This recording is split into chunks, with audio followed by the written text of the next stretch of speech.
नमस्ते सबैलाई, मेरो नाम दिपेश। तपाईँहरू हेर्दै हुनुहुन्छ टेक्निकल ब्रदर्स च्यानल र आज चाहिँ हामीसँग Xiaomi को एउटा 13 सिरिज आएको छ र Xiaomi को 13 सिरिजमा चाहिँ हामीले 4वटा मोडल पाउँछौँ, जुन चाहिँ एउटा बजेट सिरिज रहेको छ Redmi 13C, त्यसपछि त्योभन्दा माथि भनेको Note 13, त्योभन्दा माथि Note 13 Pro र त्योभन्दा माथि चाहिँ Note 13 Pro Plus।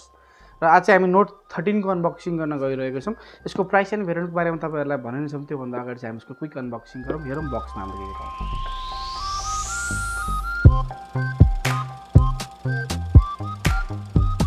यो रहेको छ Note 13 को बक्स, जुन चाहिँ Note 12 जस्तै छ ठ्याक्कै बक्स हेर्दाखेरि चाहिँ। र बक्स खोल्ने बित्तिकै चाहिँ फर्स्टमा हामीले एउटा व्हाइट कलरको बक्स पाउँछौँ यसमा, र त्यो खोल्ने बित्तिकै फर्स्टमा हामीले सिम जेक्टर पिन देख्छौँ। त्यसको भित्रपट्टि चाहिँ हामीले पाउँछौँ कभर, र यसपालिको कभर चाहिँ अलिकति चेन्ज देखिरहेको छु मैले, र हाम्रो यो डकुमेन्टेसन दुईवटा भइहाल्यो।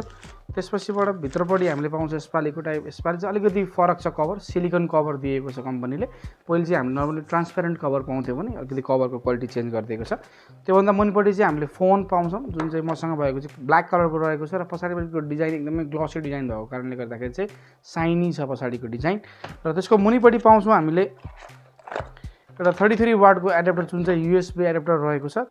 केबल रहेको छ यसमा चाहिँ टाइप सी केबल, जुन चाहिँ USB टाइप सी केबल रहेको छ।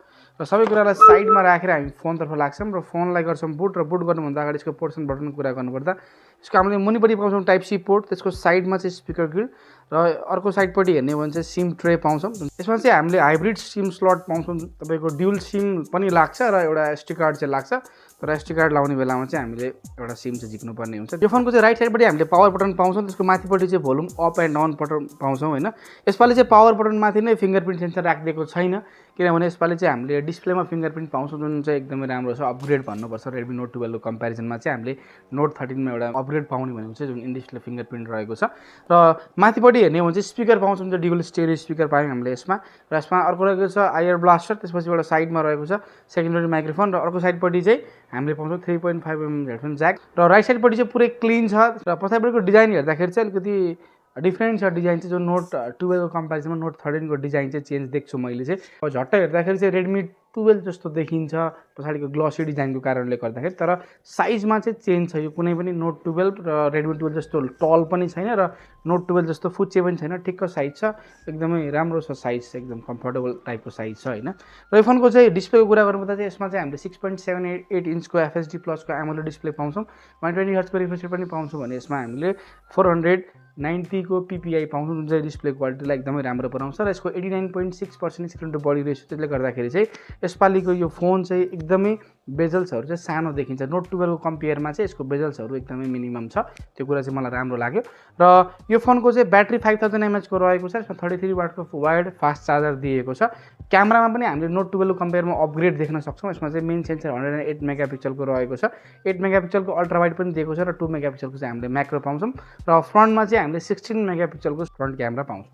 यो फोनको प्रोसेसर हेर्ने हो भने चाहिँ हामीले स्न्यापड्रागन 685, जुन चाहिँ Redmi Note 12 कै प्रोसेसर पाउँछौँ। प्रोसेसरमा चाहिँ कुनै पनि अपग्रेड छैन, सेम Note 12 नै हो यसको प्रोसेसर चाहिँ। ड्युल स्पिकर पाउँछौँ हामीले यसमा। 11 मा चाहिँ हामीले ड्युल स्पिकर पाउँथ्यौँ, Note 12 मा हटाएको थियो, र फेरि Note 13 मा चाहिँ हामीले पाएको छौँ, जुन कुरा चाहिँ राम्रो रहेको छ। र यसमा चाहिँ हामीले पछाडिपट्टिको जुन यो डिजाइन चाहिँ अलिकति चेन्जेस छ पुरानो जुन Note 12 को कम्पेयरमा। यो चाहिँ ग्लसी फिनिस्डमा आउँछ, त्यो कारणले गर्दाखेरि हातको प्रिन्टहरू चाहिँ अलिक बढी बस्छ र फोर देखिन्छ। तर यसमा तपाईँको कभर चाहिँ एउटा एकदम राम्रो क्वालिटीको कभर दिएको कारणले गर्दाखेरि चाहिँ म चाहिँ यो फोन कभर लगाएर बोक्नलाई चाहिँ प्रिफर गर्छु, र कभर पनि राम्रो छ, एकदमै डिसेन्ट टाइपको कभर छ, कलर पनि एकदम मिठो छ। तपाईँले देख्नुहुन्छ कभर लगाएपछि यो फोन एकदमै सेफ पनि हुन्छ। क्यामेराको पछाडिको बम्पहरू पनि तपाईँको स्क्रैचहरू हुने चान्सेस कम हुन्छ होइन। यो फोनको युआईको कुरा गर्नुपर्दा चाहिँ यसमा चाहिँ हामीले Android 13 out of the box पाउँछौँ। हुन त अहिले Android 14 आइसकेको छ होइन, तर यसमा चाहिँ हामीले Android 14 चाहिँ पाउँदैनौँ, किनभने यो चाहिँ Android 13 मै लन्च भएको छ नेपालमा होइन।